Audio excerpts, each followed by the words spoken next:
When you play the Game of Thrones, you Subscribe and like. or you die. There is no middle ground. Alright, welcome back to the Grease Comet YouTube channel. We're joined by a special guest. This is the first actual collab on this channel, outside of just my random friends that want to be in videos. But we're going to be talking about the Dunk and Egg announcement. So, yeah, there's a lot going on in that area.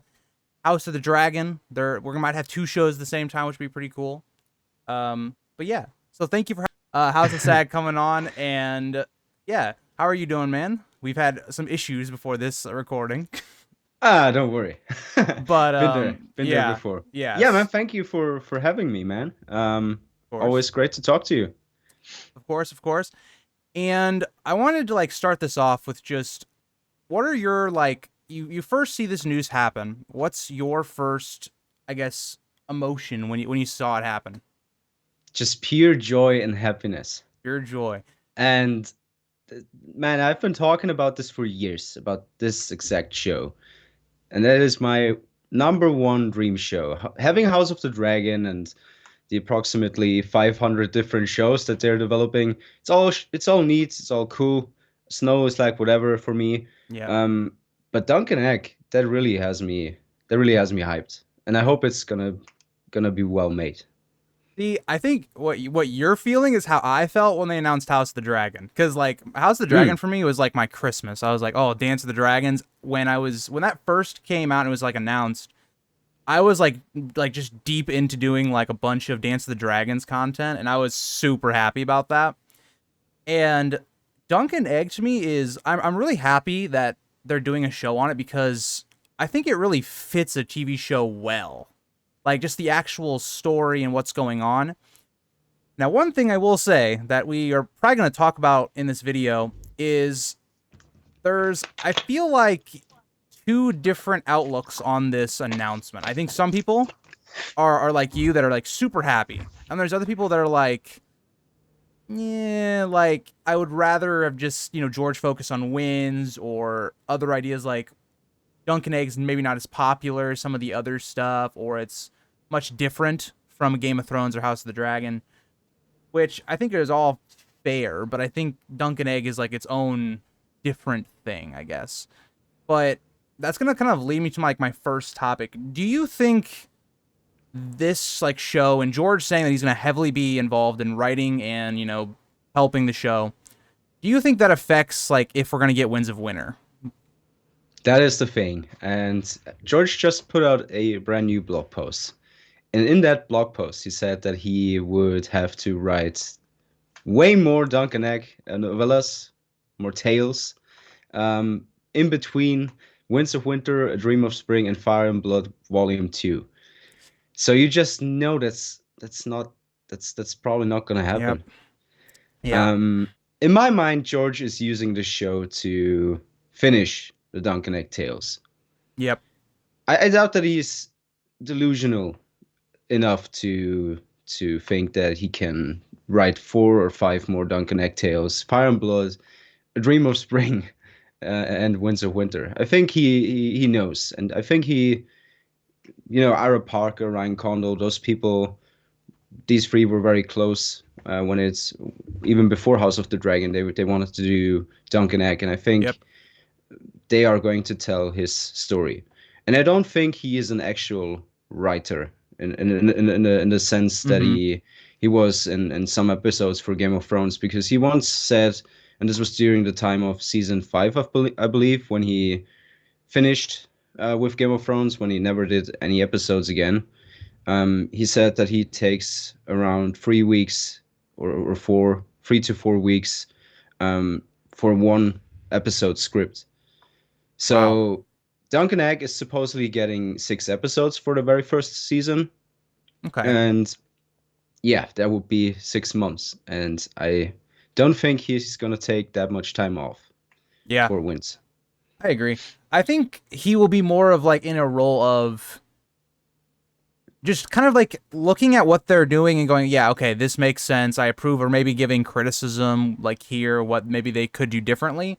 I think that's more what his role would be. But I know a lot of fans have, I feel like this is how I've looked at it so far, whether it's through articles by the media, whether it's just comment sections I see in communities, I feel like for every post that's like, wow, really happy to see this, you have kind of that other argument that you just talked about. Like, how does that impact what a lot of people really want to see and like the conclusion of the main series?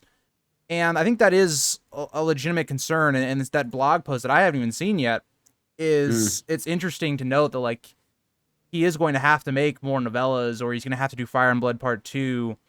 And that is interesting, like how that takes away from wins. And I'm somebody that loves like Fire and Blood Part 1. I have a little bit more love than I think a lot of people do. But with that being said, I'd rather have wins than have Fire and Blood. So I don't know, it's a weird thing because it's like in a perfect world, you'd love George to live forever and actually complete all of these projects, but it's Of which course. ones I guess take priority with him is the issue. Um so that kind of I guess leads me to the next idea, since you were talking about Game of Thrones, and that brings it up, is does it worry you that like this show is being greenlit without it really like the whole story being complete? We only have like really I guess the first third of the whole story that George wants to do with Dunk and Egg. Does that worry you at all? No, not at all actually, because I believe that, you know, it's not as complex as the Song of Ice and Fire was. It's just small scale, really, and we know the outline. We know how it's gonna end. We know the big historic events that lead up to Mm-hmm. it. And someone like Ryan Condal, if he's working closely with George R. R. Martin, I don't think we're gonna run into another D&D scenario. Yeah.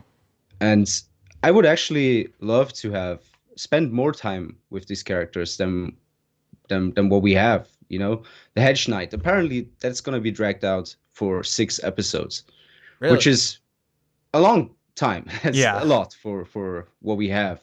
But if you write something that's sweet about these characters, Yeah. interact them with the small folk, which is what Aegon is all about, then I'm totally fine with it. And I think like even to build off that, yes, this story is not as like large scale as like say House of the Dragon, Game of Thrones, but the world itself is still very large. There's just multiple ways you can go with things. You can go with minor houses, you can go with people that maybe we've heard a little bit about, but we don't know fully about them. There's just so much to explore in this world, especially like during this kind of time period, that I'm not as worried about them having to maybe like craft in a little side story here and there because there's just so much to do. And I think that's a great part of the story that you can discover.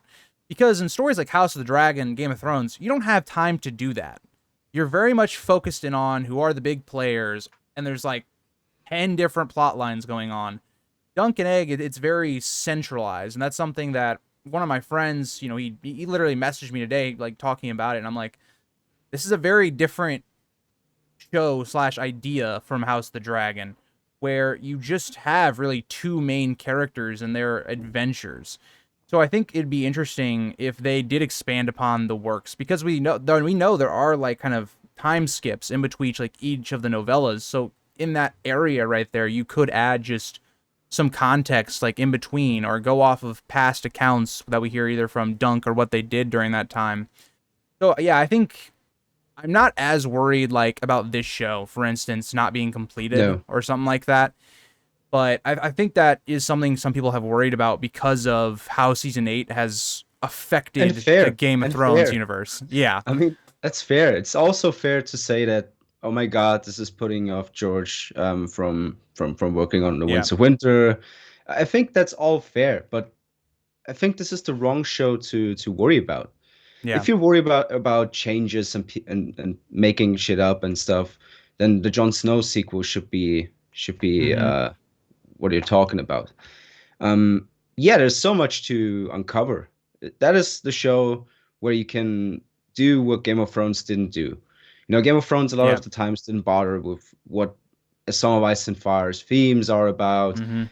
This is deep possibility for world building, and just thinking about the great spring sickness that you could Yep. explore. For example, it's tiny little bits and pieces like that, and if you get people who are passionate about it, as Ira Mhm. Parker and Ryan Condal are. Let's see who the showrunner is, and yeah, I Yeah. think Time will tell. It's always the same thing. Whenever we get something new, it's always, oh my God, this is when's this never gonna come out? It's just one of the top comments, and the other one is, yeah, this will suck. We don't have any information about it. You know, when I first heard about House of the Dragon becoming a show, what I thought was gonna happen was that they just spent 2 seasons on the major battles, some Yep. dragon action, and that's gonna be it. The fact that we were left wanting way more, I think, is a big lesson for HBO. They can actually take their time with Yep. this, you know?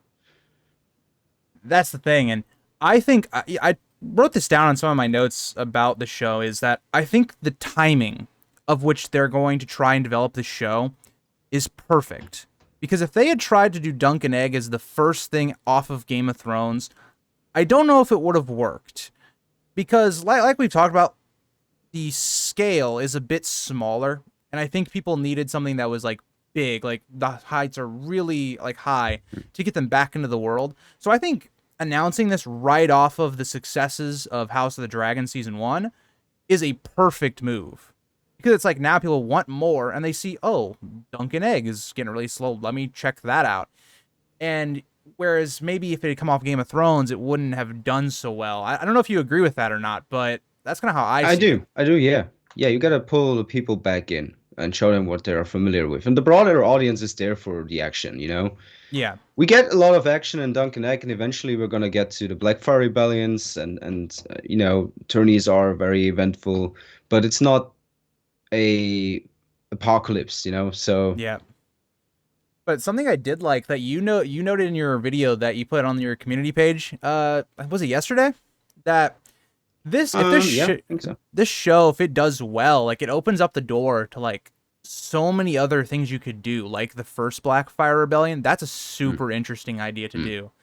And just exploring Bloodraven as a character, I am gonna be so hyped when that Oh comes my on. god. Oh Bloodraven's my god. so sick.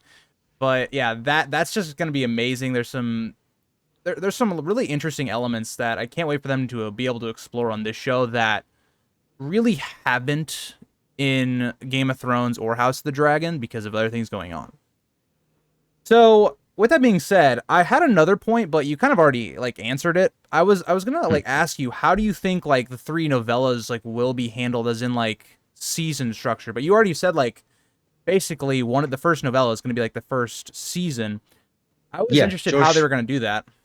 George just said that the first season, the first book, is probably gonna be 6 episodes in this blog post. Okay. So I think the first 3 novellas, it could be something like Peaky Blinders, you know? Peaky Okay. Blinders also had tinier seasons, and Yeah. apparently they're gonna do a big time off. You know, they're gonna spend Mm-hmm. like a couple of years to make another season, because you also have to recast people, That's and true. You do. apparently that's what George is counting on for him to finish some novellas. That's what he said in his blog post anyway. Yeah, because I know people have like brought up the idea that, well, season 1 of Game of Thrones, for instance, is 10 episodes. It covers a book that's fairly longer than the Dunk and Egg novellas combined. I think they're combined like 350-ish pages. Hmm. So I think people like had that idea of, well, if it's that short, like how are you going to do a whole season on it? And I think it does make sense that they're only going to do, one season that's like 6 episodes to start off. I think that makes a lot of sense. And that's how you handle it well. You don't like drag it out too long. Because if you did 10 episodes on just the first book, I feel like it would kind of drag on. But Yeah. I think that was a very smart decision that they did that. So I think the next idea that I've kind of seen, and this is something I want to just straight up like just put out there. I saw like some article, okay, and it was very like clickbaity that Ooh. said people will not like Dunk and Egg because it doesn't have dragons in it, and I'm just like, Hmm. that is not what makes the world interesting. Like, yes, it's a pivotal part of like say House of the Dragon, but like think about what the dragons actually do in House of the Dragon in the first season.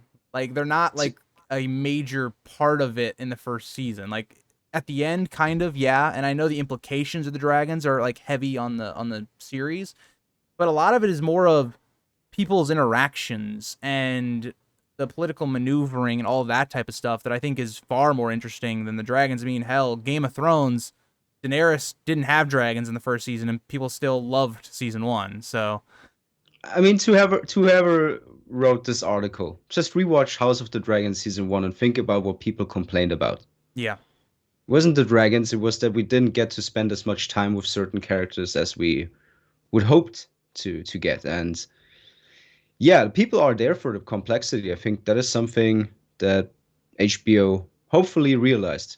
yeah. Because I think House of the Dragon season one, there were certain times where I do feel like they just threw a dragon in for a dragon to be in an episode, and I didn't mind it Mm, because it wasn't like mm. forced or anything. It wasn't out of place. But I definitely think that some of the things that if you're, Ryan Condal, you're the House of the Dragon team, you look back on season one, and season one was kind of like that. I feel like an experiment, whereas like what things worked, what things like did they put in that maybe didn't work as well. And I think if you're the Dunkin' Egg, you're coming off of that, you're going, okay, you should feel a lot more confident about not having dragons like that, because that's not what really drew people in.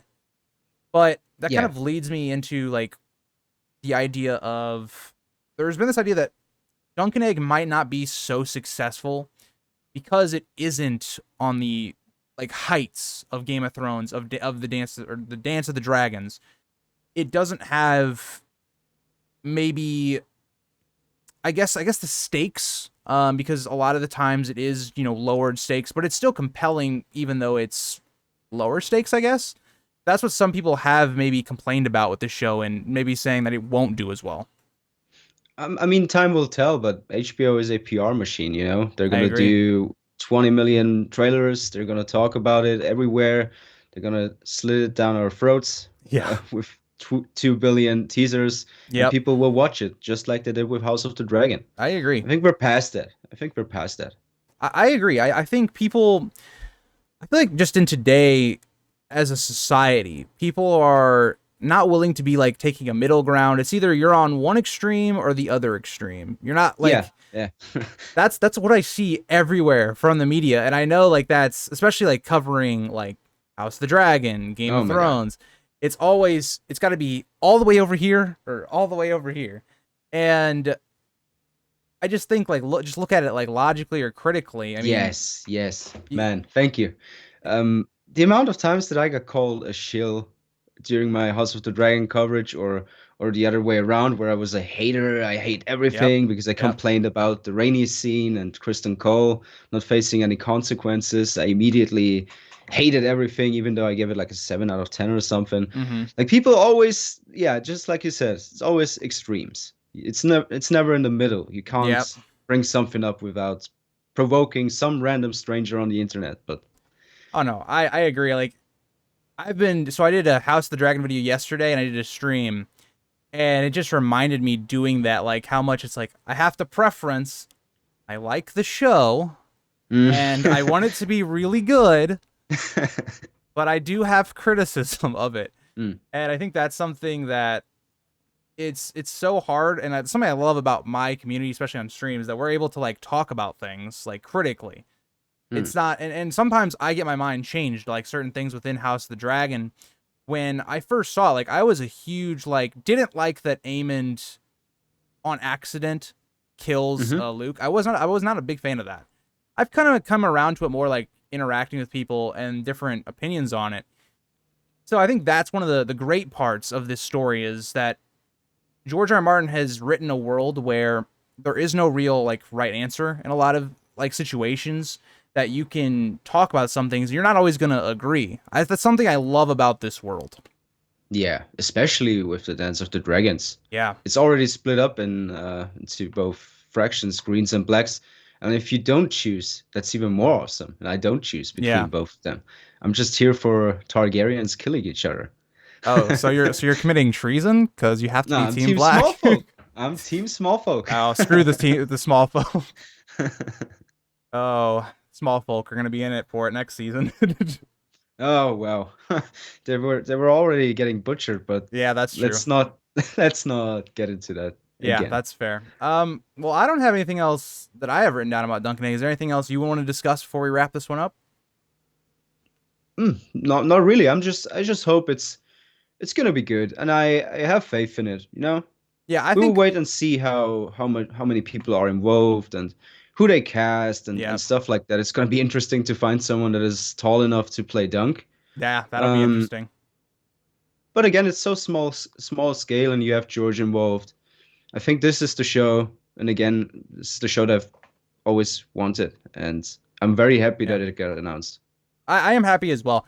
One thing I will say about the show before we end out, I think it has like the highest floor. Like, as in, like, I think there's a certain level that it's going to be at that it can't be any lower. Like, you can't really screw it up to the point where people just dislike it. Like House of the Dragon, there was that little thing about it where it's like, you don't know exactly what happened with these characters. It's a lot of this or that or hearsay, and you have to kind of piece it all together. So I thought there was more risk with doing House of the Dragon. I feel like Dunkin' Egg is kind of a safer like route. I Yeah. don't think you can really screw it up that easily. But hopefully that doesn't come back to bite me. But yeah. Yeah. But I want to say massive thank you for you, House of Stag, being on the channel, No, and thanks for having me. hope to have you back on again sometime. So I'm also, definitely everybody down. go subscribe to his channel. I was going to say at the beginning of the video, but I forgot. Thank you. So And link will be in subscribe the to this description. channel. Of course, Subscribe of to the course. Grease Goblins. We'll have the iconic intro being played. But yeah. So thank you guys all for watching, and I will see you guys in the next video.